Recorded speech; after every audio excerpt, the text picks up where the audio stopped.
एक गांव में गोबर का एक छोटा टुकड़ा रहता था। उसका रंग सुनहरा था, इसलिए उसे लोग सुनहरा गोबर कहकर पुकारते थे। सुनहरा गोबर अपने आप पर बहुत गर्व करता था, क्योंकि वह साधारण गोबर से अलग दिखता था और उसकी चमक सभी का ध्यान आकर्षित करती थी। एक दिन गांव में एक संत आए और गांव वालों को ज्ञान की बातें बताने लगे। सभी गांव वाले संत की बातें सुनने के लिए इकट्ठे हुए। सुनहरे गोबर ने भी सोचा कि वह संत की बातें सुनेगा और कुछ नया सीखेगा। संत ने अपनी बातों में जीवन के महत्व और कर्म की महत्ता पर जोर दिया।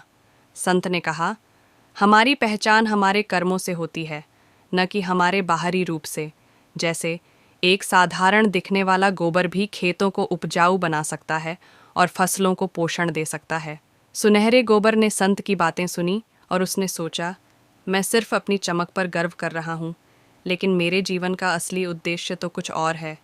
मुझे भी खेतों में जाकर फसलों को पोषण देना चाहिए। सुनहरे गोबर ने खुद को खेतों में ले जाकर मिट्टी में घुला दिया।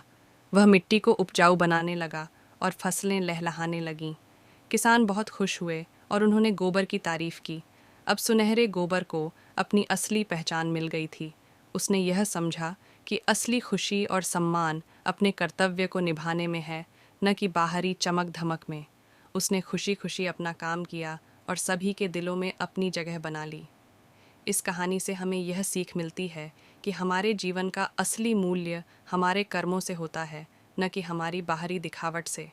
हमें अपने कर्तव्य को पूरी लगन और ईमानदारी से निभाना चाहिए।